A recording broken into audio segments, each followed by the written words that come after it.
دونوں اس وقت کالج سے باہر نکل رہی تھیں۔ ثانیہ نے دیکھا وہ کچھ پریشان تھی۔ کیا بات ہے؟ تم کیوں پریشان ہو؟ اس نے ہیر کا کندھا ہلایا تو ہیر ہوش میں آئی۔ کچھ نہیں، بس۔ وہ کچھ کہتے کہتے خاموش ہو گئی۔ کیا بات ہے یار؟ تم مجھے بتا سکتی ہو، ہم بچپن کی دوست ہیں۔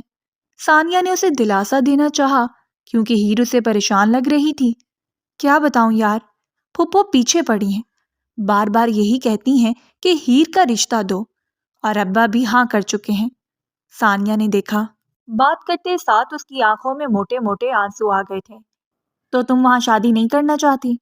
وہ دونوں اب فٹ پاتھ پر ہی رک گئی تھیں۔ ہیر نے کسی ننھی بچی کی طرح نفی میں سر ہلایا۔ وہ بہت بدتمیز ہے، اس کی آنکھوں میں عورت کے لیے عزت تک نہیں ہے۔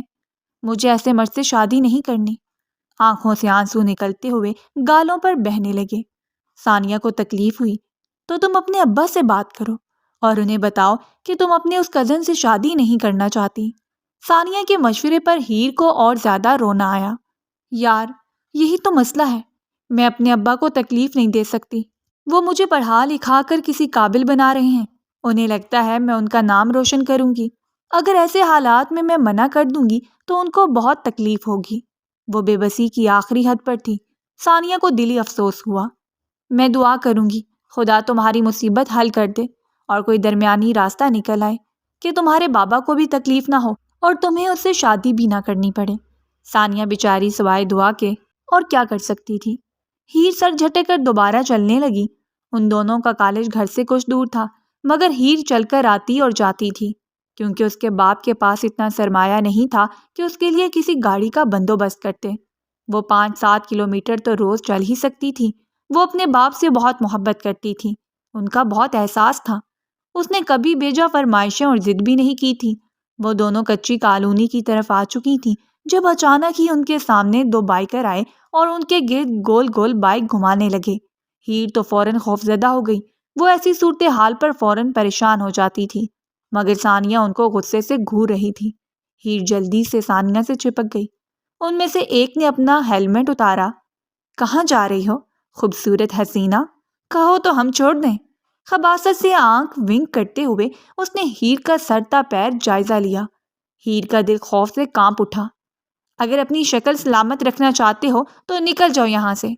ثانیہ نے جھک کر زمین سے ایک موٹا پتھر اٹھایا اور اسے ہاتھ میں گول گول گھمانے لگی۔ ثانیہ کی دھمکی سے وہ ایک پل کے لیے بھی نہیں گھبرائے اور دونوں کھلکھلا کر ہنس پڑے۔ ہیر کو ان کی ہنسی بھی زہر لگ رہی تھی۔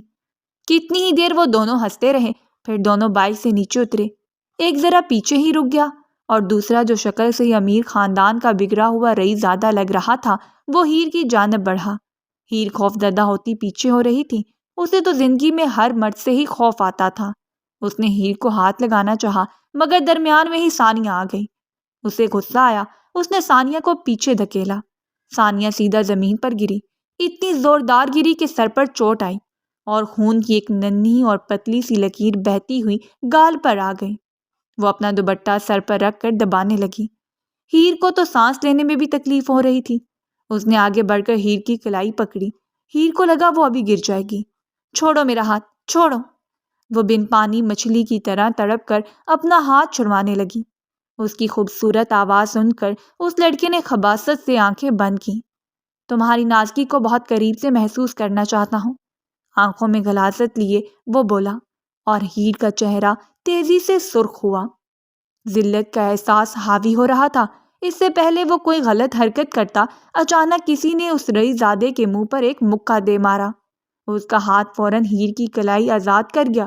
ہیر نے بے یقینی اور حیرت سے پلٹ کر دیکھا تو اس کے پیچھے ہی کوئی 25 سے 30 سالہ خوبصورت سرمئی آنکھیں، سفید گندمی رنگت، تیکھے نقوش، ہلکی سی بیرڈ، مغرور ناک، وجیح چہرہ اور پرکشش کی مثال کوئی مرد کھڑا تھا۔ اس کی آنکھوں میں غصہ تھا۔ ہیر کی نظر اس پر ایسی پڑی کہ پھر پلٹنا بھول گئی۔ شاید اس نے زندگی میں اس سے زیادہ خوبصورت مرد کوئی دیکھا ہو۔ ثانیہ ہوش میں آئی اور فوراً ہیر کو بازو سے پکڑ کر پیچھے کیا۔ تمہیں شرم نہیں آتی؟ بیچ راستے میں چلتی لڑکیوں کا ہاتھ پکڑتے ہو؟ وہ دبے دبے غصے سے چلایا اور پھر دوبارہ 2 مکے اس رئیس زادے کے منہ پر دے مارے۔ وہ دونوں رئیس زادے اس شخص کے حلیے سے ہی خوف کھا رہے تھے کیونکہ اس شخص نے کافی مہنگے کپڑے پہن رکھے تھے، جو اس بات کا ثبوت تھے کہ وہ کوئی امیر شخص تھا۔ وہ دونوں ڈر کر وہاں سے بھاگے۔ ان دونوں کے جانے کے بعد وہ شخص ثانیہ اور ہیر کی طرف متوجہ ہوا۔ اتنی دوپہر کو سنسان سڑک پر تم دونوں اکیلی کہاں جا رہی تھی؟ اس نے اتنے غصے سے پوچھا جیسے وہ ان کا حاکم ہو۔ ہیر تو خوف سے کانپ رہی تھی، مگر ثانیہ کے حواس اس کے ساتھ تھے۔ دیکھو مسٹر، تم جو کوئی بھی ہو، ہماری مدد کی اس کے لیے شکریہ، مگر اس کا مطلب یہ نہیں تم ہم پر روب جھاڑو۔ ہم کالج کے اسٹوڈنٹس ہیں، روز ایسے ہی چل کر گھر آتی اور جاتی ہیں۔ ثانیہ کی نظر کچھ فاصلے پر پڑی ایک کالی لمبی کار پر گئی۔ تم ہوگے ایک امیر رئیس زادے جس کے پاس بڑی بڑی گاڑیاں ہوں گی۔ ہم غریب ماں باپ کی بیٹیاں ہیں، پڑھائی کرنے کے لیے مشقتیں اٹھانی پڑتی ہیں، اس لیے ہمیں ایسے ہی پیدل جانا اور آنا پڑتا ہے۔ چل ہیر۔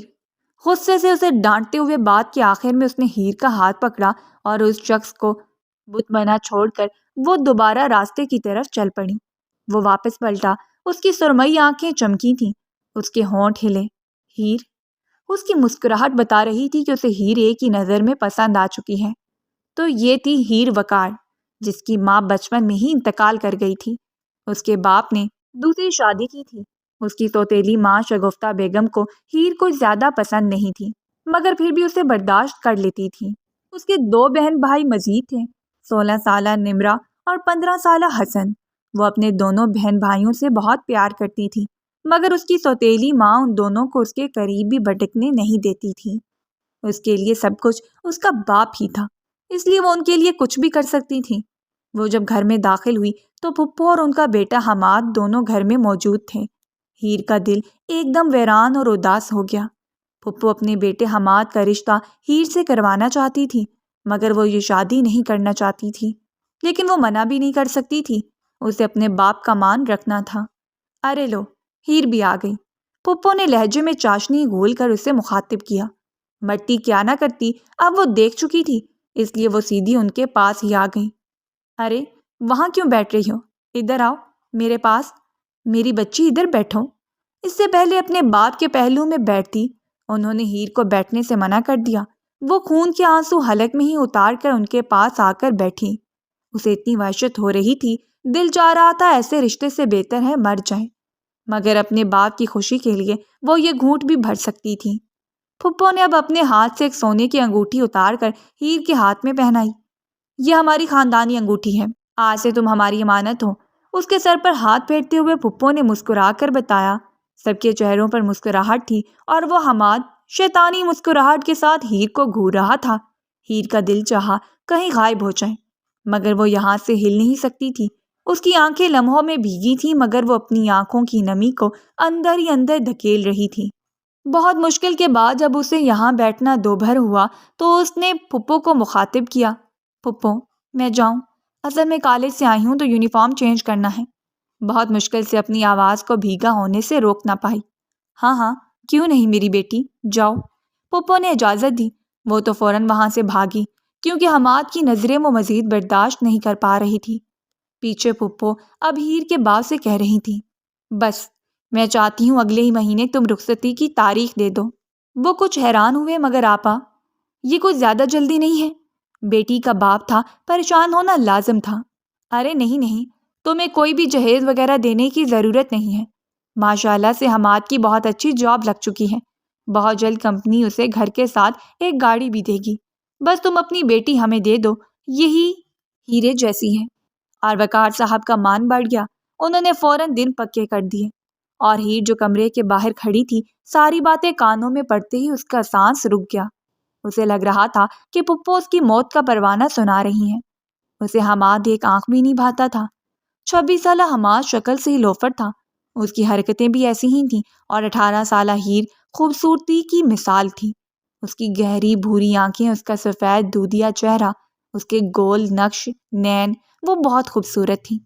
اور اس کی اسی خوبصورتی سے تو سارا خاندان جلتا تھا۔ خاندان میں تھا ہی کون؟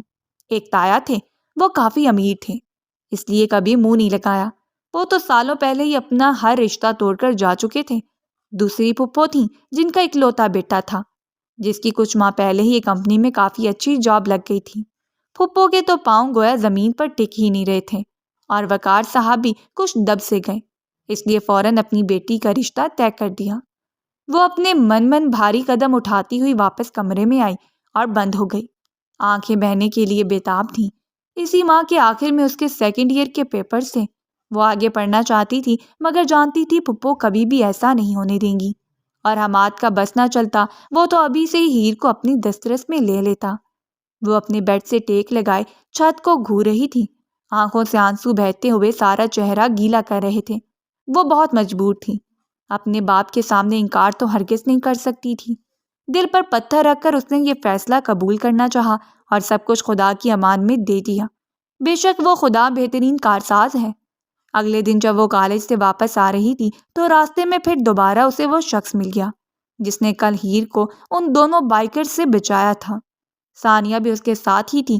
دونوں نے حیرت سے اس شخص کو دیکھا جو اپنی بڑی سی بلیک مرسیڈیز سے اترا اور قدم قدم چلتا ان دونوں کے پاس آیا۔ ثانیہ تو اسے غصے سے گھور رہی تھی مگر ہیر اضطراب کی کیفیت میں اسے دیکھ رہی تھی۔ وہ ان کے پاس آ چکا تھا، پھر اپنی آنکھوں سے اسٹائلش گوگلز اتارے اور اسے اپنے کوٹ میں اٹکایا۔ میں سیدھی اور صاف بات کرنے کا روادار ہوں، تو مجھے پہلی ہی نظر میں پسند آئی ہو۔ اپنا ایڈریس دو تاکہ میں تمہارے گھر رشتہ بھیجوں۔ میں تم سے شادی کرنا چاہتا ہوں۔ ہیر کی آنکھوں میں آنکھیں گاڑے وہ پرسکون لہجے میں اسے بتا رہا تھا جیسے کوئی کہانی سنا رہا ہو، اور ہیر پر حیرتوں کے پہاڑ ٹوٹ رہے تھے۔ اس کا دل ایک پل کے لیے دھڑکنا بھول گیا مگر پھر آنکھوں کے سامنے اپنے باپ کا چہرہ آیا۔ وہ فوراً اپنے خیالوں سے باہر نکلی۔ اس کے لیے یہ فینٹیسی دنیا نہیں تھی، اسے حقیقت میں جینا تھا۔ ثانیہ آگے بڑھی اور اس شخص کو گھورا۔ دیکھو مسٹر، تم جو کوئی بھی ہو، آج کے بعد ہیر سے 100 فٹ کے فاصلے پر رہنا۔ اس کی منگنی ہو چکی ہے اور اگلے ماہ ہی اس کی شادی ہے۔ خبردار اگر آج کے بعد ہمارا راستہ روکنے کی کوشش کی تو تمہیں پولیس اسٹیشن میں گھسیٹوں گی۔ انگلی اٹھائے اسے وارن کیا مگر سامنے کھڑے شخص کو کوئی خاص فرق نہ پڑا۔ ہاں مگر اس کی آنکھوں میں غصہ ضرور آیا تھا۔ وہ 2 قدم آگے بڑھا اور ہیر کی آنکھوں میں اپنی سرخ ہوتی آنکھیں گاڑیں۔ ایک بات اپنے دماغ میں بٹھا لو ہیر، تم آج اور اسی وقت سے میری امانت ہو۔ خبردار اگر کسی دوسرے سے شادی کرنے کی کوشش کی تو تمہارے سارے خاندان کا نام و نشان مٹا دوں گا۔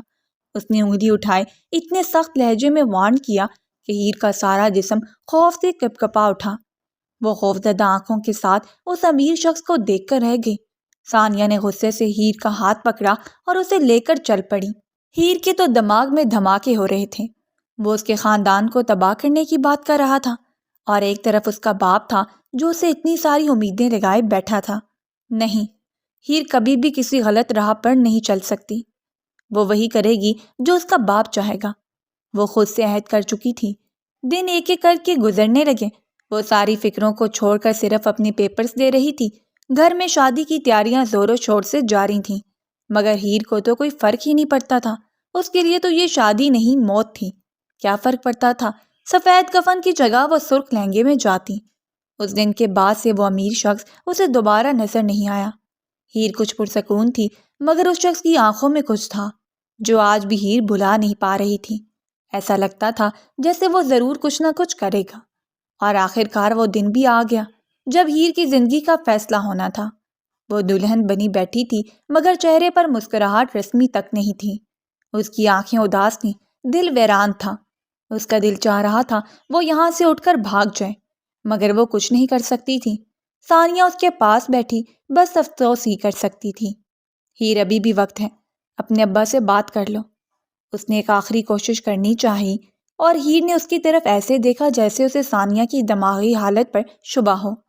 تمہاری طبیعت تو ٹھیک ہے؟ یہ تم کیسی باتیں کر رہی ہو؟ جب سارا گھر مہمانوں سے بھرا ہوا ہے، ایسے میں اپنے باپ کو کہوں کہ مجھے شادی نہیں کرنی؟ کیا عزت رہ جائے گی میرے باپ کی بھرے مجمع میں؟ تم نہیں جانتی ثانیہ، یہ بہت مشکل ہے۔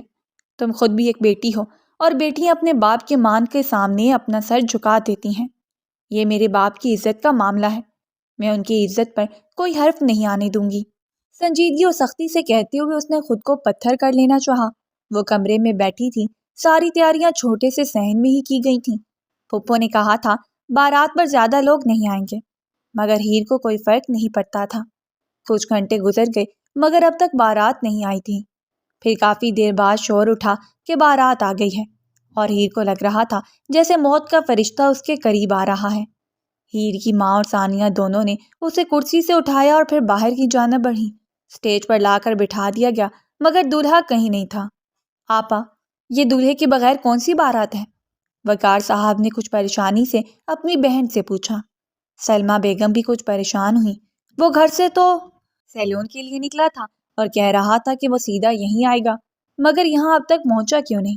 ان کی بہن سلمیٰ بیگم بھی پریشان ہو چکی تھی۔ وقت گزرتا جا رہا تھا مگر حماد کا کہیں کوئی پتہ نہیں تھا، اور ہیر اپنے باپ کے چہرے کو دیکھ رہی تھی جس پر تکلیف کے آثار تھے۔ اب تو مجمع میں بھی لوگ باتیں کرنے لگے تھے کہ دولہا بارات چھوڑ کر بھاگ گیا۔ اچانک شور اٹھا، پھر ان کے صحن کا دروازہ کھلا، پھر ایک شخص مغرور چال چلتا ہوا مجمع کی طرف بڑھنے لگا۔ اس کے ساتھ کافی سارے گارڈ تھے۔ وقار صاحب نے حیرت سے اتنے سارے لوگوں کو اپنے گھر میں دیکھا۔ دولہا نہیں آئے گا کیونکہ وہ میرے قبضے میں ہے، اس نے اتنی دیدہ دلیری اور پرسکون لہجے میں بتایا کہ سب حیران رہ گئے، اور سلمیٰ بیگم کا کلیجہ منہ کو آیا۔ کون ہو تم؟ کیا کیا تم نے میرے بیٹے کے ساتھ؟ وہ شخص کا گریبان پکڑے چیخیں۔ اس کی سرمئی آنکھوں میں غصہ ادایا۔ اس نے ایک ہی جھٹکے میں ان کے دونوں ہاتھ ہٹائے اور انہیں خود سے دور کیا۔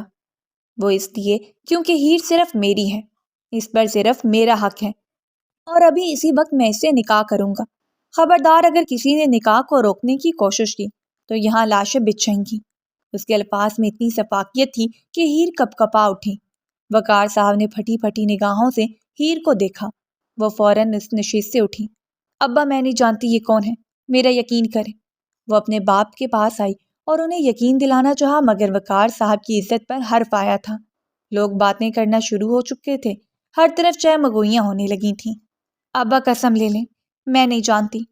وہ روتی ہوئی انہیں اپنی بے گناہی کا یقین دلا رہی تھی۔ ابا نے تو کچھ نہیں کہا مگر اس کی ماں جو حقیقت میں سوتیلی تھی، اس نے ایک تماچا کھینچ کر ہیر کے منہ پر دے مارا۔ اس لیے تمہیں کالج بھیجتے تھے کہ یہ گل کھلاتی پھرو؟ اپنے باپ کا نام ڈبوتے ہوئے تمہیں شرم نہیں آئی؟ وہ غصے سے چیخیں۔ اس سے پہلے وہ دوسرا تھپڑ ہیر کے منہ پر دے مارتی، درمیان میں ہی وہ شخص آ گیا۔ خبردار، اگر آج کے بعد ہیر پر ہاتھ اٹھانے کے بارے میں سوچا، آپ رشتے میں اس کی ماں ہیں اس لیے لحاظ کر رہا ہوں۔ شگفتہ بیگم کا بڑھا ہوا ہاتھ اس نے ہوا میں ہی روک دیا۔ وہ بے یقینی اور پھٹی پھٹی نگاہوں کے ساتھ اس شخص کو دیکھ کر رہ گئیں۔ مولوی صاحب نکاح شروع کروائیں۔ وہ ان سب کو پتھر بنا چھوڑ کر مولوی کو ہی طرف آیا۔ ہرگز نہیں، میں یہ نکاح نہیں کروں گی، نکل جاؤ یہاں سے۔ ہیر اپنی پوری طاقت سے چلائی۔ وہ کبھی بھی اپنے باپ کی عزت پر کوئی داغ برداشت نہیں کر سکتی تھی۔ ان کی عزت اور مان کے لیے ہی تو وہ حماد سے شادی کرنے کے لیے مانی تھی۔ تمہارے پاس انکار کا اختیار نہیں ہے۔ وہ شخص اس کے کان میں جھک کر دبا دبا سا گھرایا۔ ہیر نے بہتے آنسوؤں کے درمیان اس شخص کو دیکھا جو سفاکیت کے انتہا کر چکا تھا۔ ہیر جیسے کچھ پل کے لیے یہ شخص اچھا لگا تھا، اب اسے یہ شخص اتنا ہی برا لگ رہا تھا۔ پلوں میں ہی اسے نفرت ہو گئی جو اس کے باپ کا بھرے مجمع میں تماشا لگا رہا تھا۔ میں مرنا تو منظور کروں گی مگر یہ نکاح نہیں کروں گی۔ ہیر بھی اس کی آنکھوں میں آنکھیں گاڑے غصے سے چلائی۔ اس شخص نے حیرت سے ہیر کی یہ جرأت دیکھی۔ کچھ ہی پلوں کا کھیل تھا، اس نے اس بات میں سر ہلایا، پھر اپنے گارڈز کو اشارہ کیا۔ ایک گارڈ نے ہیر کے باپ کے ماتھے پر گن رکھی اور دوسرے گارڈ نے ہیر کے 15 سالہ بھائی کے سر پر، اور ہیر اگلا سانس نہیں لے سکی۔ خوف سے اس کا چہرہ سفید پڑ گیا۔ یقیناً تمہیں اپنے باپ اور بھائی سے بہت محبت ہوگی، اگر چاہتی ہو کہ ان دونوں کی جان بخش دوں تو یہ نکاح کر لو۔ ہیر وقار تو ساکت رہ گئی، ایک نظر اپنے باپ اور اپنے بھائی پر ڈالی جو بے بسی سے کھڑے تھے۔ شگفتہ بیگم فوراً آگے بڑھی۔ شکل کیا دیکھ رہی ہو؟ جلدی سے نکاح کرو۔ دیکھ نہیں رہی وہ تمہارے باپ اور بھائی کی جان لینے کے در پہ ہے؟ بے حیا لڑکی، شرم نہیں آئی اپنے باپ کا نام بدنام کرتے ہوئے؟ وہ دبے دبے غصے سے چلائی تھی۔ ہیر نے خالی خالی نگاہوں سے اپنے باپ کی طرف دیکھا جن کی آنکھوں میں مان ٹوٹنے کی کرچیاں تھیں۔ ہیر کے دل کو چھبا، اسے لگا اس کی روح پرواز کر چکی ہے۔ نکاح شروع کرے مولوی صاحب۔ اس بار وہ شخص کچھ غصے سے چلایا۔ انہوں نے بے بسی سے وقار صاحب کی طرف دیکھا۔ وقار صاحب نے آنکھوں ہی آنکھوں میں مثبت اشارہ دیا تو مولوی صاحب نے نکاح شروع کیا۔ وہ مولوی صاحب کو اپنا نام بتا چکا تھا، ہیر وقار ولد وقار احمد۔ آپ کا نکاح احمد شیرازی ولد شیرازی سے کیا جاتا ہے، کیا آپ کو قبول ہے؟ مولوی صاحب نے تیسری بار پوچھا مگر وہ اپنے باپ کی طرف دیکھ رہی تھی۔ اچانک ہی گارڈ نے اس کے باپ کے سر پر گن کی گرفت سخت کی۔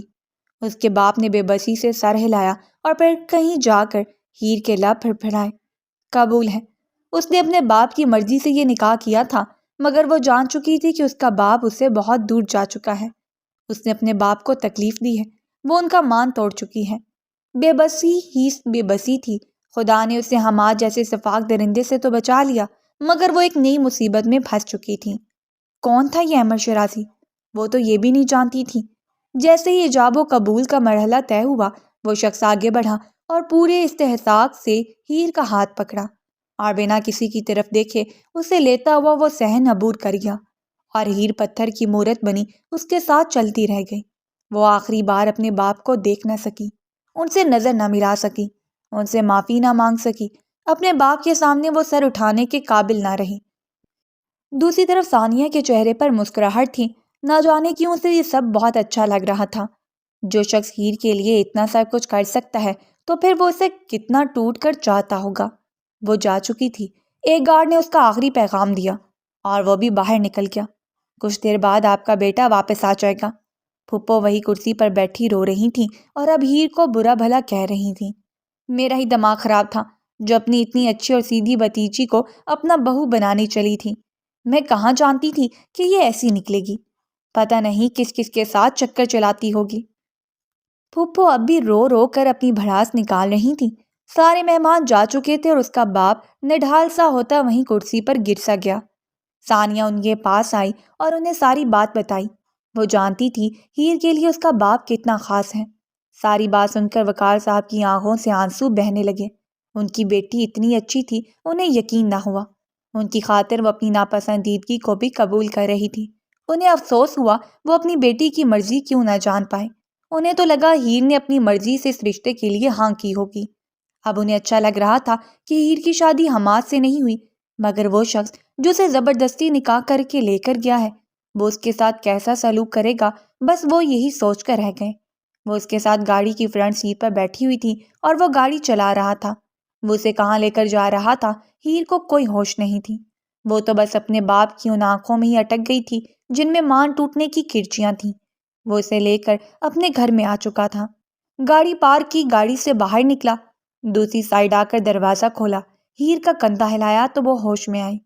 چلو اترو، گھر آ چکا ہے، سنجیدگی سے اسے ہدایت دی۔ اس کی آنکھوں میں اب بھی دبا دبا غصہ تھا۔ ہیر کا دل ویران ہو چکا تھا۔ وہ بنا کچھ کہے اتر آئی۔ جیسے اس کی نظر بنگلے کی طرف اٹھی، پھر ہیر کی پلکیں جھپکنا بھول گئی۔ وہ اتنی خوبصورت سفید رنگ کا محل تھا، لمبی روش پر چلتا ہوا وہ محل میلوں کے احاطے پر پھیلا ہوا تھا۔ وہ کم سے کم 3 منزلہ عمارت تھی، بہت خوبصورت محل تھا اور رات کے اس پہر وہ چاند سے زیادہ روشن تھا۔ کچھ پلوں کے لیے ہیر اپنے سارے غم بھول کر اس محل کی خوبصورتی میں کھو گئی تھی۔ احمد نے اس کا ہاتھ پکڑا تو وہ ہوش میں آئی۔ وہ اسے اپنے ساتھ لیا بندر کی طرف جا رہا تھا۔ ہیر نہیں جانتی تھی اس کی زندگی کیسی ہوگی، مگر بس وہ اللہ پاک سے صرف دعا ہی کر سکتی تھی۔ محل کا اندرونی حصہ بیرونی حصے سے زیادہ خوبصورت تھا۔ ہیر کو لگ رہا تھا وہ کسی جنت میں آ گئی ہے۔ اپنے سارے غم بھول گئی تھی، عارضی طور پر ہی صحیح، مگر وہ حیرت کی زیادتی سے گنگ رہ گئی تھی۔ وہ لاؤنج سے ہوتا ہوا سیڑھیوں کی طرف بڑھا، پھر دوسری منزل پر آ کر اپنے کمرے کا دروازہ کھولا۔ ہیر کو لے کر اندر داخل ہوا، پھر دروازہ لاک کیا۔ اس کا ہاتھ اب تک مضبوطی سے پکڑ رکھا تھا۔ وہ تو کسی کٹ پتلی کی طرح اس کے ساتھ چلتی جا رہی تھی۔ اس نے ہیر کو بیڈ پر بٹھایا، پھر اس کے سامنے بیٹھا۔ میں نے کہا تھا نا، کسی دوسرے کی بیوی بننے کے بارے میں سوچنا بھی مت۔ اس کے لہجے میں اب بہت زیادہ غصہ تھا جو ہیر صاف محسوس کر سکتی تھی۔ ڈریسنگ روم میں جاؤ، وہاں تمہارے لیے ایک سے بڑھ کر ایک ڈریس موجود ہے۔ سب سے پہلے اس ڈریس کو اپنے جسم سے جدا کرو۔ مجھ سے برداشت نہیں ہو رہا تم کسی دوسرے کے لیے سجی ہوئی میرے سامنے بیٹھی ہو۔ اس شخص کی آنکھوں میں نفرت یا حقارت نہیں تھی، بہت غصہ تھا، وحشت تھی اور سفاکیت تھی۔ ہیر اپنے آنسو پونچھتی ہوئی اٹھی۔ تم زبردستی نکاح کر سکتے ہو، مگر زبردستی مجھ پر حکم نہیں چلا سکتے۔ میں تمہاری زر خورید غلام نہیں ہوں۔ تم نے میرے باپ کی جان لینے کی کوشش کی ہے، اور جو شخص میرے باپ کو تکلیف دے وہ میرا سب سے بڑا دشمن ہے۔ ہیر بھی غصے سے پھٹ پڑی۔ احمد ایک ہی جھٹکے میں بیڈ سے اٹھا۔ ہیر کا منہ دبوچا۔ تم نے ابھی تک میرا اصلی روپ دیکھا نہیں ہے۔ سب سے پہلے مجھے تم کہنا بند کرو۔ تمہارے منہ سے میرے لیے صرف آپ نکلنا چاہیے، اور یہ میرا پہلا حکم ہے۔ اور ہیر جو کچھ پل کے لیے بہادر بنی تھی، اس شخص کو اتنے قریب غصے اور وحشت میں دیکھ کر وہ فوراً پہلے جیسی خوفزدہ ہیر بن گئی اور ڈرتے ہوئے اس بات میں سر ہلایا۔ اس نے ایک جھٹکے سے ہیر کا گال چھوڑا تو ہیر فوراً ڈرتی ہوئی ڈریسنگ روم میں بھاگ گئی۔ چند منٹ بعد وہ باہر نکلی تو ایک سادہ سا گلابی رنگ کا سوٹ پہن رکھا تھا۔ اس نے اپنی طرف سے سب سے ہلکا سوٹ نکالا تھا، مگر پھر بھی وہ کافی مہنگا اور کامدار تھا۔ وہ اس کی طرف بڑھ رہا تھا اور ہیر ڈرتی ہوئی پیچھے ہو رہی تھی۔ وہ اس کے بہت پاس آ چکا تھا، اتنا کہ ایک ہاتھ ہیر کی کمر میں ڈال کر اس نے ہیر کو اپنی طرف کھینچا۔ وہ کسی کٹی ڈال کی طرح اس کے سینے سے آ ٹکرائی۔ تمہیں پہلی نظر دیکھا تو پھر تم میرے خیالوں میں آنے لگی۔ میں یہ محبت اور عشق جیسے فلسفے نہیں مانتا، مگر تم نے مجھے کسی کام کے لائق نہیں چھوڑا۔ ہر وقت تمہارا خیال ستانے لگا اور مجھے شاید پہلی ہی نظر میں عشق ہو گیا تھا۔ یہ بھی تمہاری ہی غلطی ہے، تمہیں میرے سامنے آنا ہی نہیں چاہیے تھا۔ جو چیز احمد شیرازی کو پسند آ جائے پھر وہ اسے حاصل کر کے ہی رہتا ہے، اور اب تم میری دسترس میں ہو، تم پر پورا حق رکھتا ہوں۔ جب میرا دل چاہے گا اور جتنا چاہے گا اپنا عشق اور جنون اتارنے کا وہ میں اتاروں گا۔ تمہیں میں پسند نہیں تو پسند کر لو، تمہیں میری عادت نہیں تو ڈال دو۔ آج سے سارے محل کی تم مالکن ہو، میرے ساتھ خوشی خوشی رہو گی تو ساری دنیا کی آسائشیں تمہارے قدموں میں ڈھیر کر دوں گا، لیکن اگر دل میں کسی اور کو بسا کر میرے ساتھ بے وفائی کرنا چاہی تو تمہاری سانسیں روک دوں گا۔ وہ اس کے کان میں جھک کر ایک ایک لفظ سخت لہجے میں بتاتا تنبیہ کر رہا تھا۔ ہیر کو سمجھ نہ آئی وہ محبت کا اظہار کر رہا تھا یا پھر موت کا پروانہ سنا رہا تھا۔ وہ تو کچھ بھی کہنے کے قابل نہ رہی، وہ تو اس کے رحم و کرم پر آ چکی تھی جو اس کے چہرے پر جھکا اسے قید کی اپنے لبوں سے لمس چھوڑ رہا تھا۔ ہیر نے محسوس کیا اس کے عمل میں شدت ضرور تھی، مگر محبت ہی محبت تھی، کوئی ہوس، جنون یا درندگی نہیں تھی۔ کچھ ہی پلوں بعد اسے محسوس ہوا وہ زمین سے اوپر اٹھ چکی ہے۔ ہیر حیرت کی زیادتی سے گنگ رہ گئی۔ وہ اسے اپنی باہوں میں اٹھائے اب بیڈ کی طرف بڑھ رہا تھا اور ہیر کو اپنے سر پر سارا آسمان گھومتا محسوس ہو رہا تھا۔ وہ اتنی بری طرح اس کی قید میں تھی کہ نفی میں سر تک نہیں ہلا پا رہی تھی۔ وہ اسے نرمی اور محبت سے چھو رہا تھا، ایسا کہ ہیر حیران رہ گئی۔ اس نے ہیر کو ایسے چھوا جیسے وہ کوئی نازک سا پھول ہو، اپنے سارے حقوق لے چکا، ایسے کہ ہیر کوئی مزاحمت بھی نہ کر سکی۔ اسے اپنی محبت سے روشناس کرا چکا تھا، اور ہیر کتنے ہی پل یہ سوچتی رہی کہ کیا وہ واقعی اتنی خاص تھی کہ کوئی اسے دیوانوں کی حد تک چاہ سکتا تھا۔ اس کے عمل میں شدت پسندی ضرور تھی، مگر کوئی درندگی نہیں تھی جس نے ہیر کو سکون پہنچایا تھا۔ اگلی صبح کا آغاز ہو چکا تھا۔ وہ اس وقت شیشے کے سامنے بیٹھی اپنے بال سکھا رہی تھی جب احمد اس کے پیچھے آ کر کھڑا ہوا۔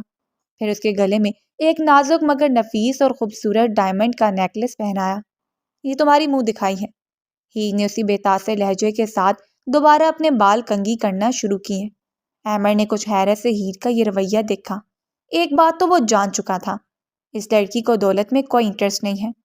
وہ اسے زبردستی اپنے ساتھ باندھ چکا تھا اور اسے زبردستی اپنے ساتھ محبت کرنا سکھا رہا تھا، مگر محبتیں زبردستی نہیں ہوتی۔ دن ایک کے بعد ایک گزرنے لگے۔ ہیر بہت خاموش ہو گئی تھی، وہ کوئی بات نہیں کرتی تھی۔ وہ کہتا بیٹھ جاؤ تو بیٹھ جاتی، وہ کھڑی رہنے کو کہتا تو کھڑی رہتی۔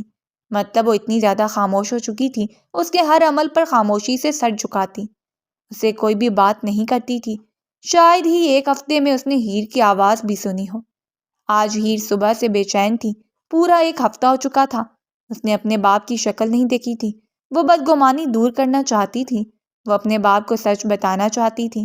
احمد شیرازی ایک بزنس مین تھا، اس کا کروڑوں کا کاروبار تھا، مگر وہ اکیلا تھا۔ اس کے والدین کا کچھ سال پہلے ہی انتقال ہو گیا تھا۔ یہ سارا محل صرف اس اکیلے کی ملکیت تھا، اور اس کے جانے کے بعد ہیر درجنوں ملازموں کے ساتھ یہاں اکیلی ہوتی تھی۔ آج احمد آفس سے جلدی گھر آ گیا تھا۔ پورے ایک ہفتے بعد ہیر نے اسے بات کرنے کی ٹھانی۔ وہ جو کمرے کے صوفے پر بیٹھا اپنے موبائل میں مصروف تھا، ہیر اس کے سامنے آ کر کھڑی ہوئی، پھر بہت مشکل سے کچھ کہنے کے لیے لب کھولے۔ میں اپنے گھر والوں سے ملنا چاہتی ہوں۔ کہیں نہ کہیں اس کے اندر احمد کا خوف تھا، جب وہ غصے میں ہو تو کچھ بھی تباہ کر سکتا تھا۔ ارے واہ، تم تو بولتی بھی ہو، مجھے لگا تھا شاید اپنی آواز وہیں کہیں چھوڑ آئی ہوں، اور میں ہی تمہارا گھر والا ہوں۔ مجھ سے تو بات کرتے ہوئے بھی تمہاری آواز نہیں نکلتی، اور میرے علاوہ دوسروں کے ساتھ وقت گزارنا چاہتی ہوں۔ وہ اچانک ہی غصے میں آیا تھا۔ ہیر سہم کر پیچھے ہٹی۔ وہ میرے ماں باپ اور بہن بھائی ہیں، اس نے کچھ تکلیف سے کہا۔ آنسو بہتے ہوئے گالوں کو بھگونے لگے اور احمد کا غصہ کہیں دور جا سویا، مگر وہ خاموش رہا۔ وہ ہیر کو 1 منٹ کے لیے بھی خود سے دور نہیں جانے دے سکتا تھا۔ وہ اس طرح سے اس کے سینے میں بس گئی تھی کہ اگر ایک پل بھی نہ دیکھتا تو سکون نہیں ملنا تھا۔ یہ کیسی محبت ہے آپ کی، جس میں آپ کو میرا ذرا سا بھی احساس نہیں؟ محبت قربانی مانگتی ہے، مگر آپ کی محبت میں تو انا بھی ہے، ہیر دبے دبے غصے سے چلائی۔ احمد صوفے سے اٹھا۔ وہ ڈر کے مارے پیچھے قدم لینے لگی۔ تو تمہیں میری محبت کا ثبوت چاہیے، سنجیدہ اور سخت لہجے میں کہتے ہوئے اس کی طرف بڑھنے لگا۔ ہیر جانتی تھی اس نے آج خود ہی شیر کی کچار میں ہاتھ ڈالا ہے، اب اس کا رویہ بھی بھگتنا پڑے گا۔ وہ اس کے اتنے پاس آ کر کھڑا ہو چکا تھا کہ اس کی سانسیں ہیر کے چہرے پر پڑ رہی تھیں۔ ہیر کے آنسو بہتے جا رہے تھے۔ آج کے بعد میں تمہاری آنکھوں سے ایک آنسو بھی بہتا نہ دیکھوں، ورنہ جن کی وجہ سے یہ ٹسوے بہا رہی ہو ان کو ہی ختم کر دوں گا۔ اس کے کان کے پاس جھک کر دبا دبا سا گھرایا اور ہیر کو مزید رونا آنے لگا۔ آپ کے لیے محبت صرف قید کرنے کا نام ہے، محبت قید کرنے کا نام نہیں۔ محبت قربانی مانگتی ہے، محبت اعتبار مانگتی ہے، محبت ساتھ مانگتی ہے، مگر آپ جیسا شخص کیا سمجھے محبت کو؟ وہ اپنے سارے آنسو پونچھتی ہوئی واش روم میں بند ہو گئی، مگر احمد اس کے آخری الفاظ میں ہی اسٹرک ہو گیا۔ آپ جیسا شخص کیا سمجھے محبت کو؟ احمد کی سرمئی آنکھیں غصے کی زیادتی سے لال ہو گئیں۔ وہ اپنا چہرہ دھو کر باہر نکلی تو وہ غصے سے کمرے میں چکر کاٹ رہا تھا۔ ایک ہی جسم میں اس تک پہنچا۔ تو تمہیں اپنے ماں باپ سے ملنا ہے؟ اس نے اپنا غصہ ضبط کرتے ہوئے پوچھا۔ ہیر نے ہاں میں سر ہلا سکی اور نہ نفی میں سر ہلا سکی۔ ہیر نہ ہاں میں سر ہلا سکی نہ نفی میں سر ہلا سکی۔ ٹھیک ہے چلو، صرف 1 گھنٹہ رکنے دوں گا، اگر اس سے زیادہ تو مجھ سے دور رہی تو یہ دل برداشت نہیں کر پائے گا۔ وہ کس قدر دل برداشتہ لہجے میں بولا تھا ہیر سن رہ گئی۔ اس کے لہجے میں بے بسی، اذیت اور تکلیف تھی۔ ہیر نے حیرت سے اس مغرور شخص کو تکلیف میں دیکھا۔ وہ اس کا ہاتھ پکڑے اب کمرے سے باہر نکل رہا تھا۔ ہیر کسی کٹی ڈال کی طرح اس کے ساتھ کھینچ دی گئی۔ اگلے آدھے گھنٹے بعد وہ دونوں ہیر کے باپ کے گھر کے باہر موجود تھے، مگر گھر کو تالا لگا ہوا تھا۔ ہیر کے سر پر زمین و آسمان گھومنے لگے۔ آخر گھر کیوں بند تھا؟ وہ فوراً ثانیہ کے گھر کی طرف بھاگی۔ ان کا گھر ساتھ ساتھ ہی تھا۔ ہیر کو دیکھ کر تو ثانیہ خوشی سے پھولے نہ سما پائی۔ ثانیہ گھر کیوں بند ہے؟ ابا کہاں ہیں؟ اس نے بے چینی سے پوچھا۔ ثانیہ کے چہرے پر تکلیف کے تاثرات ابھرے۔ ہیر، حسن کا ایکسیڈنٹ ہو گیا ہے، وہ سب اس وقت ہاسپٹل میں ہیں۔ یہ سن کر تو ہیر کو اپنی سانسیں رکتی ہوئی محسوس ہوئیں۔ کیا ایکسیڈنٹ؟ میرا بھائی کیسا ہے وہ؟ میں نہیں جانتی ہیر، بس نمرا بتانے آئی تھی۔ ہیر کا سر چکرانے لگا۔ کس ہاسپٹل میں ہے؟ ہیر نے فوراً اگلا سوال پوچھا۔ ثانیہ نے فوراً اسے ہاسپٹل کا نام بتایا۔ وہ ان کے گھر سے باہر نکلی۔ باہر ہی احمد کھڑا تھا۔ وہ روتے ہوئے اس کے پاس آئی۔ پلیز مجھے ہاسپٹل لے کر چلیں، میرے بھائی کا ایکسیڈنٹ ہو گیا ہے، خدا کا واسطہ۔ وہ روتے ہوئے اسے فریاد کرنے لگی۔ احمد تو اسے اتنی بری طرح روتے ہوئے دیکھ کر پریشان ہو گیا۔ اچھا چلتے ہیں، پہلے رونا تو بند کرو۔ اس نے فوراً ہیر کو اپنے سینے میں سمایا۔ ہیر کو اچانک ہی ڈھارس ملی۔ اسے آج یہ شخص بالکل بھی برا نہیں لگا۔ وہ اس کی تکلیف سمجھ رہا تھا، یہی بہت بڑی بات تھی۔ وہ فوراً اس کے ساتھ ہاسپٹل پہنچی۔ احمد نے ریسیپشنسٹ سے کمرہ نمبر پوچھا۔ وہ اس وقت کچھ بھی سوچنے سمجھنے کی صلاحیت میں نہیں تھی۔ وہ ہیر کا ہاتھ پکڑے مطلوبہ کمرے تک لایا۔ باہر ہی ہیر کے ماں باپ اور بہن بیٹھی ہوئی تھی۔ وہ فوراً اپنے باپ کی طرف بھاگی۔ ابا، حسن کہاں ہے؟ کیا ہوا ہے اسے؟ اس کے لہجے میں تڑپ تھی۔ اس کا باپ جو محسوس کر سکتا تھا اس وقت وہ بھی بھول گیا کہ ہیر کی وجہ سے کتنی رسوائی ملی۔ پتہ نہیں بیٹا، سکول سے آتے ہوئے سڑک کراس کر رہا تھا، ایک گاڑی ہٹ کرتی ہوئی بھاگ گئی۔ یقیناً کوئی امیر رئیس زادہ ہوگا، یہ بگڑے ہوئے رئیس زادے۔ اس سے پہلے اس کا باپ پوری بات کرتا، احمد کو دیکھ کر ان کی زبان تالو سے چپک گئی۔ آپ فکر مت کریں ابا۔ اتنے میں ڈاکٹرز باہر نکلے۔ دیکھیں، آپ کے بیٹے کے سر پر کافی گہری چوٹ آئی ہے، آپ 2 گھنٹے تک 10 لاکھ کا ارینجمنٹ کریں، ان کی کریٹیکل سرجری ہونی ہے، دعا کریں وہ کامیاب رہے۔ ڈاکٹر سنجیدگی سے کہتا راداری میں غائب ہو گیا، مگر ہیر کا باپ اس کا تو سانس ہی رک گیا تھا۔ وہ 10 لاکھ، اتنی بڑی رقم کہاں سے لائے گا؟ ہیر جانتی تھی اس کے باپ کے پاس تو بہت مشکل 1 لاکھ بھی نہیں ہوں گے، تو یہ 10 لاکھ کہاں سے آئیں گے؟ شگفتہ بیگم ہیر کے پاس آئیں۔ دیکھو ہیر، ہماری آپ سے رنجشیں جتنی بھی ہوں مگر وہ تمہارا بھائی ہے اور یہ رشتہ کوئی نہیں جھٹلا سکتا۔ میری بچی، پلیز اپنے شوہر کو کہو ہماری مدد کرے، میرے حسن کی جان بچا لو، تمہارے ہاتھوں میں ہے۔ اس ماں نے آج بے بسی سے ہاتھ ہی جوڑ دیے۔ ہیر کو تکلیف ہوئی، وہ جیسی بھی عورت ہو مگر ہیر نے اسے ماں ہی سمجھا تھا۔ آپ کیسی باتیں کر رہی ہیں؟ میں حسن کے لیے اپنی جان بھی قربان کر سکتی ہوں، میں بات کرتی ہوں۔ وہ فوراً احمر کی طرف بھاگی جو راہداری میں کچھ دور ہی کھڑا ہو گیا تھا کیونکہ اسے یہ رونا دھونا نہیں دیکھا جا رہا تھا۔ وہ اس کے پاس آئی۔ آج پہلی بار ہیر نے اس کا ہاتھ پکڑا۔ احمر نے حیرت سے اس کا یہ رویہ دیکھا۔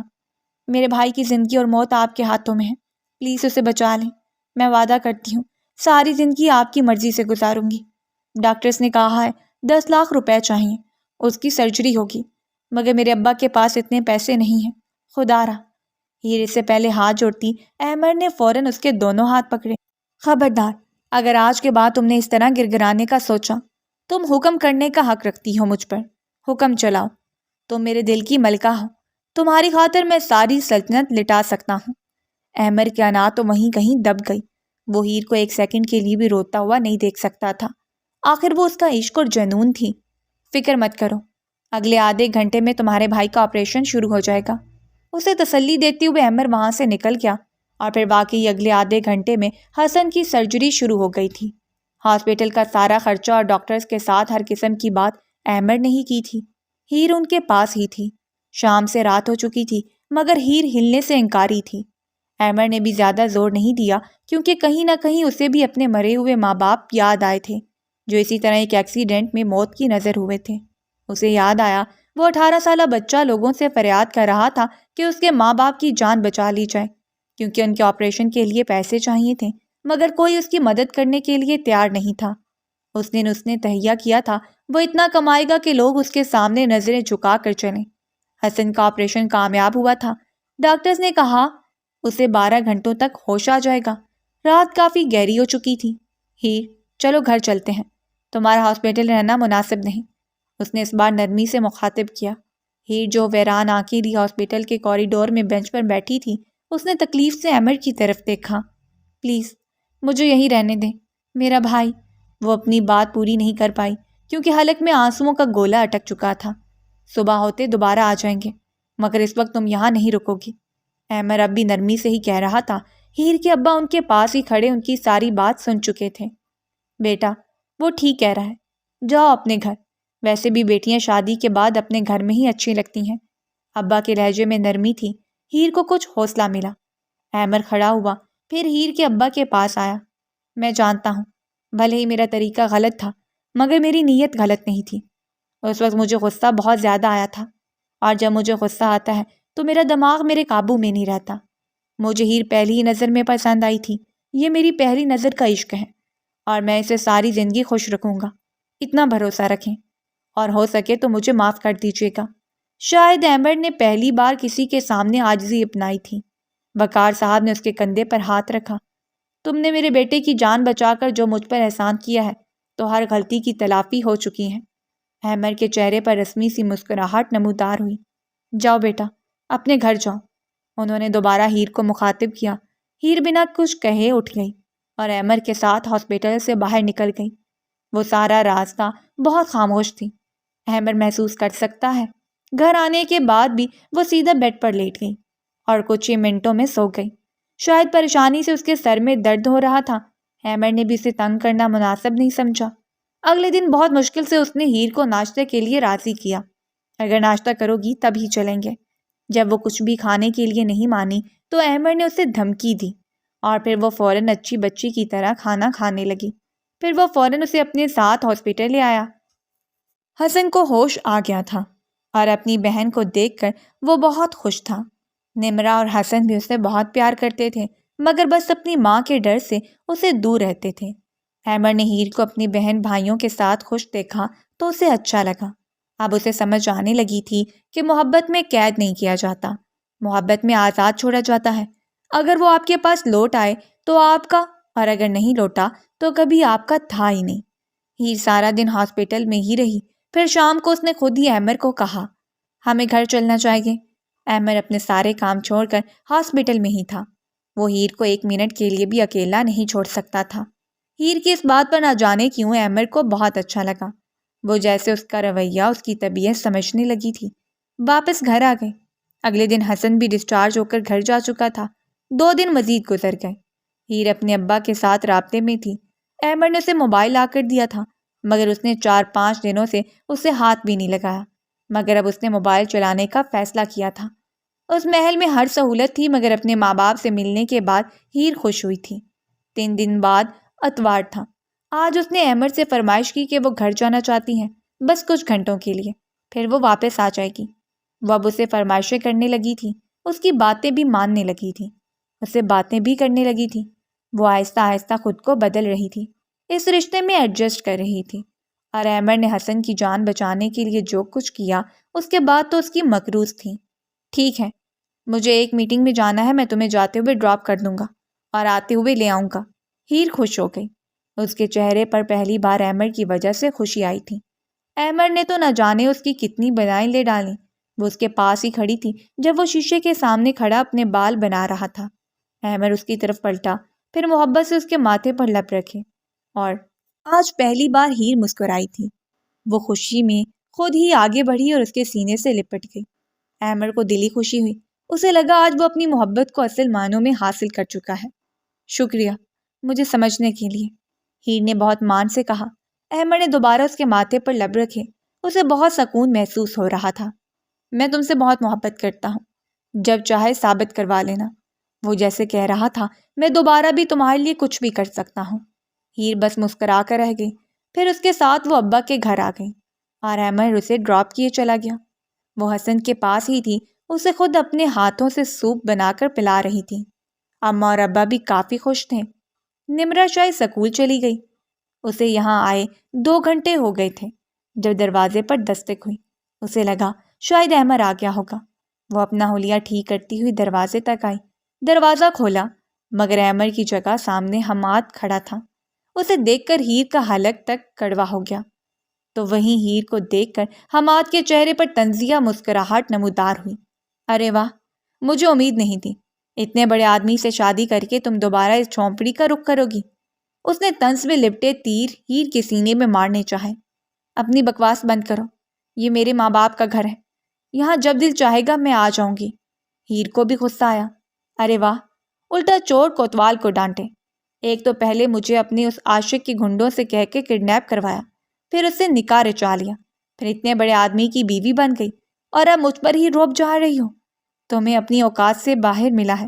میں تمہیں ہر چیز دے سکتا تھا، تمہیں دنیا کی ہر خوشی دیتا، مگر تم نے مجھے دھوکہ دے کر اچھا نہیں کیا۔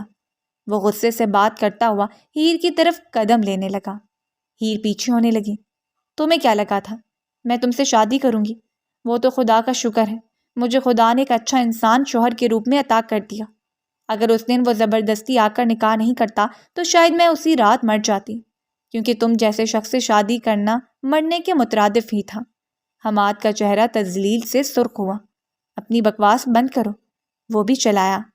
اماں اور ابا اندر حسن کے پاس تھے، شاید ان تک آواز نہیں جا رہی تھی کیونکہ اندر ٹی وی فل والیوم میں لگا ہوا تھا۔ بکواس نہیں کر رہی، سچ کہہ رہی ہوں، تمہاری آنکھوں میں تو عورت کے لیے حیا ہی نہیں ہے۔ تم کن خلیص نظروں سے مجھے گھورتے تھے، کیا مجھے اندازہ نہیں تھا؟ ایک بات یاد رکھنا، اللہ پاک نے عورت کو بہت خاص حس عطا کی ہے، وہ ہر مرد کی نظریں پہچان جاتی ہیں۔ تمہاری نظروں کی حوث بھی جانتی تھی۔ میں صرف اپنے باپ کی عزت رکھنے کی خاطر شادی کے لیے مانی تھی، ورنہ تم جیسے گھٹیا انسان سے شادی کرنے سے بہتر میں خودکشی کیے حرام موت کو گلے لگا لیتی۔ ہیر بھی کچھ غصے سے چلائی۔ اس سے پہلے حماد کا ہاتھ اٹھتا اور ہیر کا منہ دبوچتا، راستے میں ہی کسی نے اس کا ہاتھ پکڑ لیا۔ ہیر نے حیرت سے دیکھا۔ احمد غصے سے لال ببو کا چہرہ لیے کھڑا تھا۔ یقیناً وہ ان کی ساری باتیں سن چکا تھا اور یہ بھی جان چکا تھا کہ ہیر نے کبھی کسی دوسرے کو اپنے دل میں بسایا ہی نہیں تھا۔ حماد نے جیسے ہی احمد کو دیکھا اس کا خون خشک ہوا۔ سر آپ یہاں؟ حماد کے چہرے پر پہلی بار خوف نمودار ہوا۔ تمہاری ہمت کیسی ہوئی میری بیوی کو ہاتھ لگانے کی؟ وہ اتنی اونچی آواز میں چلایا کہ اس کے چھوٹے صحن کے در و دیوار ہل کر رہ گئے، اور حماد کو یہ نہیں پتا تھا کہ ہیر کس کی بیوی بنی ہے۔ وہ اپنے باس کو اپنے سامنے دیکھ کر حیران رہ گیا۔ اس سے پہلے وہ کچھ کہنے کے لیے لب کھولتا، احمد کا ہاتھ اٹھا اور ایک مکہ حماد کے منہ پر دے مارا۔ اگر آج کے بعد تم اس گھر میں دکھائی دیے تو اگلا دن دیکھنے کے لیے نہیں بچو گے۔ احمد غصے سے دھاڑا، اور تم ابھی اور اسی وقت سے فارغ ہو، کل سے کام پر آنے کی ضرورت نہیں۔ حماد کو احمد کی کمپنی میں ہی اچھی پوسٹ پر جاب ملی تھی، مگر آج اس کی بیوی پر گندی نظر ڈال کر وہ خود یہ گنوا چکا تھا۔ نہیں پلیز سر، میرے ساتھ ایسا مت کریں۔ حماد فوراً گرگرانے لگا۔ جس شخص کی آنکھوں میں حیا نہیں، وہ میری کمپنی میں کام کرنے کا بھی روادار نہیں۔ وہاں بہت ساری فیمیل امپلائیز کام کرتی ہیں، تمہارا کیا بھروسہ کل کسی لڑکی کے ساتھ غلط حرکت کرو۔ ہر لڑکی میرے لیے میری بہن جیسی ہے، اب دفع ہو جاؤ یہاں سے۔ احمد غصے سے چلایا۔ شوہر کی آواز سن کر اماں اور ابا بھی باہر آ چکے تھے۔ ہیر کی آنکھیں نم تھیں، آنکھوں میں مان تھا، اور وہ مان احمد کے لیے تھا۔ ابا نے خاموشی سے اماں کا ہاتھ پکڑا اور کمرے میں چلے گئے۔ وہ ساری باتیں سن چکے تھے۔ ابا تو بہت پہلے ہیر کو معاف کر چکے تھے۔ اماں نے بھی اپنا دل صاف کر لیا تھا۔ آخر ہیر کی وجہ سے ہی تو ان کا حسن زندہ بچا تھا۔ ہیر کی آنکھوں میں نمی تھی، مگر وہ نمی آج خوشی کے آنسو تھے۔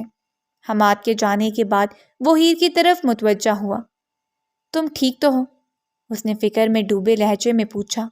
ہیر نے فوراً زور و شور سے اس بات میں سر ہلایا۔ چھوٹے سے صحن میں وہ دونوں کھڑے تھے۔ عصر کا وقت تھا، ٹھنڈی ہوائیں چل رہی تھیں۔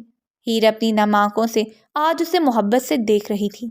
پھر وہ آگے بڑھی اور اس کے سینے سے لگ گئی۔ میں بہت خوش قسمت ہوں جسے آپ جیسا شوہر ملا ہے۔ بے شک تب میں آپ سے نکاح نہیں کرنا چاہتی تھی، کیونکہ میں اپنے باپ کی عزت پر کوئی داغ نہیں لگنے دینا چاہتی تھی، مگر خدا کی قسم میرے دل میں آپ سے پہلے کوئی شخص نہیں آیا۔ اور احمد حیران رہ گیا، یعنی کہ وہ اس کے دل تک آ چکا تھا۔ تم سچ کہہ رہی ہو نا؟ اس نے بے یقینی سے پوچھا۔ ہیر نے فوراً اس بات میں سر ہلایا۔ میرے دل میں اور میری زندگی میں آنے والے آپ ہی پہلے اور آپ ہی آخری مرد ہیں۔ اور احمد شرازی کو لگا کسی نے اس کے کانوں میں چاشنی گھول دی ہو۔ اس نے ہیر کو پوری قوت سے اپنے سینے میں بھینچا۔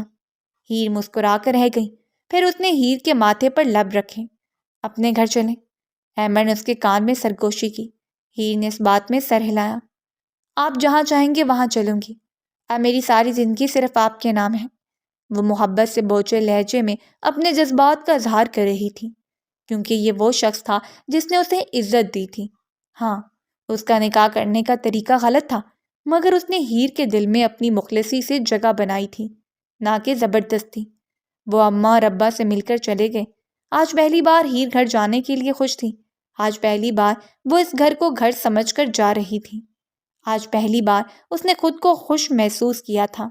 بے شک خدا بہترین کارساز ہے۔